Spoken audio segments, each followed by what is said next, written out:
sapu kepala kamu dan basuh kaki kamu sehingga dua mata kaki. Hati-hati itu.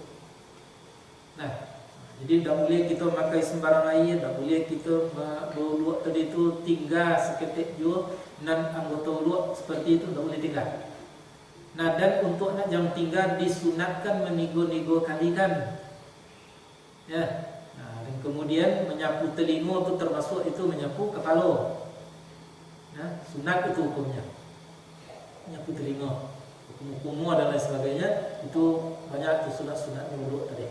Menjelang-jelangi jari, ya, itu sunat-sunat wuduk itu. Nah, jadi itu caranya mensucikan hadas kecil. Nah, bukan najis ya. Nah, dan kemudian hadas besar seperti junub, janabah, ya, wiladah, sebu dari gilo masuk kepada Islam. Nah, itu juga mandi membersihkan itu. Nah, yang mandi itu ada mulai kepala saja, tak mulai tangan, kaki, muka, tapi seluruh tubuh itu harus dibasahi. Nah, dan kemudian ketentuan-ketentuan yang harus kita ketahui adalah harus disertai dengan niat.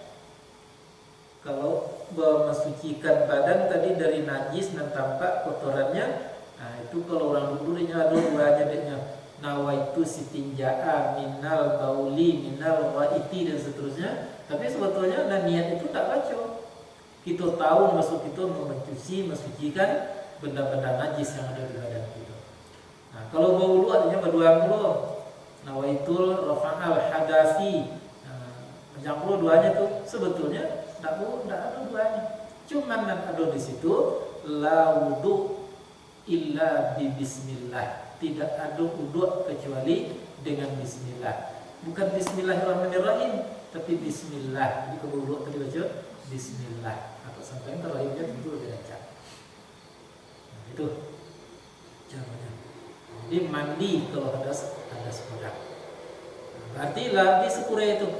Kalau itulah suci, apakah kita mampu bersinggungan dengan makna-makna yang terkandung di dalam ayat-ayat Allah Subhanahu wa taala? Masih belum. Itu kan perlunya suci itu. Nah, apa lagi? Utak kita pun ada yang tidak suci. Ya. Nah, itu sering sampaikan dalam pengajian. Kalau utak kita tuh kerojonya apa? Batanyo, bapikir. Itu kerojonya. Pikir itulah bahasa Arab tuh fikir. Fakar, fikir, fakar itu bahasa kitanya tuh mengokeh, mengorek-ngorek, mengokeh-ngokeh. Ya, ada orang menggali-gali ayam mengokeh itu fakar itu namanya, mengokeh. Ya, anak dikokehnya di utak nan majis tadi itu tak nan elok dah. Nah, artinya tado-tadonya utak nan tak elok, utak najis lah istilah macam. Nan buruk-buruk saja nanya kokeh. Nan tak elok saja nanya ingin tahu. Kalau ada berita tentang orang lain dan buruk, ingin tuh tahu. Sakit artinya tak tahu. Tapi kalau ada masalah-masalah elok yang disampaikan dari orang lain, tak ada inginnya tahu tuh. Nah, itu banyak terjadi dalam kehidupan bermasyarakat kalau kita mau meneliti. Nah, hati-hati di situ. Nah, maka untuk memberahasiakannya, tidak tolok tulai deh. Apa tadi? Di air, di tanah. Untuk mensucikan itu harus dengan ilmu dan hikmah.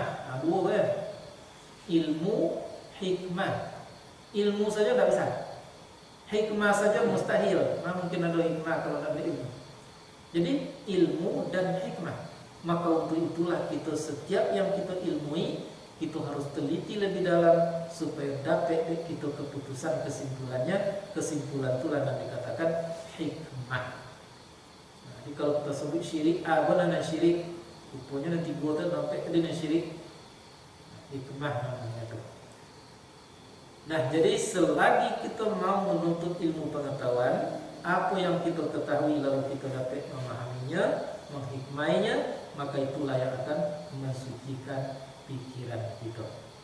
Sebelum pikiran ada yang tinggal yaitu darah daging. Darah daging tadi itu terdiri daripada yang dimakan, dipengaruhi oleh yang dipakai. Kalau non haram dan tak makan, tumbuh darah daging kita dari itu, berartinya tidak suci darah daging. Kecil nanti adamu walahmu nabata minal harami fannaru auladi, darah daging yang tumbuh dari yang haram, maka neraka yang patut untuknya.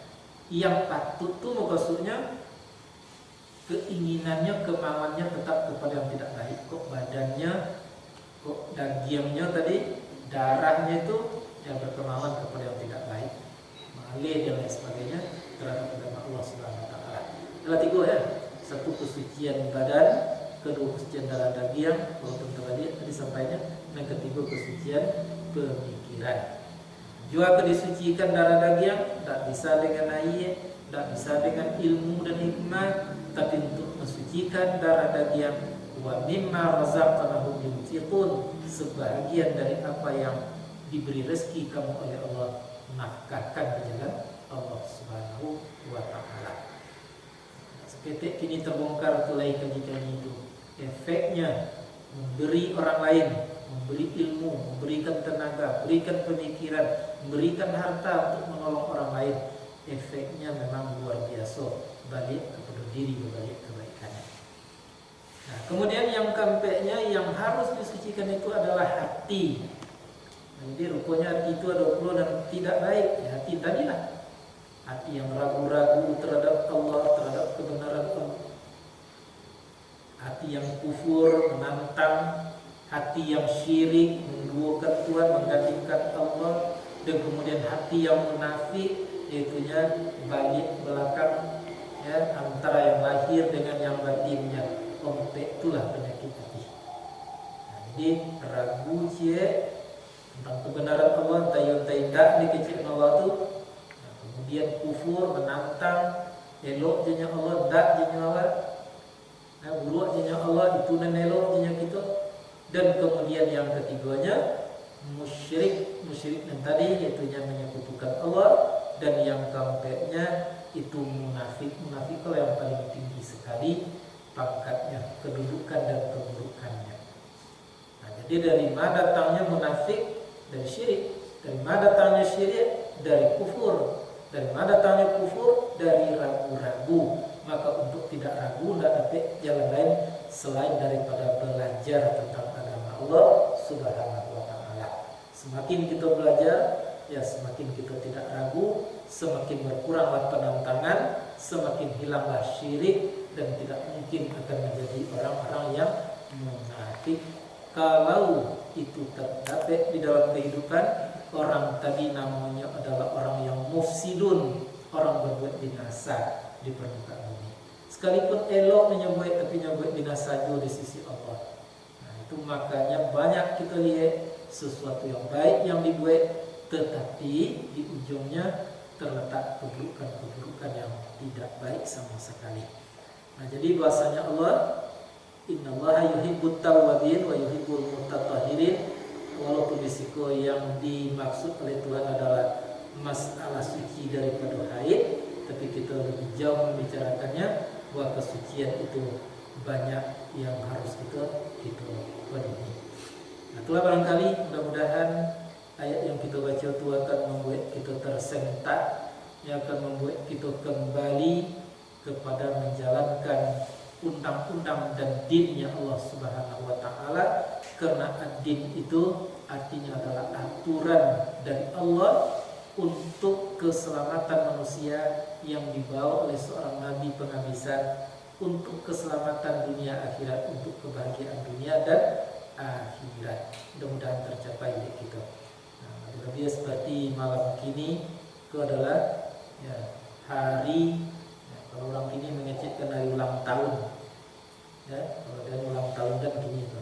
Nah, ini mudah-mudahan di tahun-tahun berikutnya kita akan lebih maju di dalam masalah beragama, bukan di dalam masalah yang lain-lain. Nah, itu saja.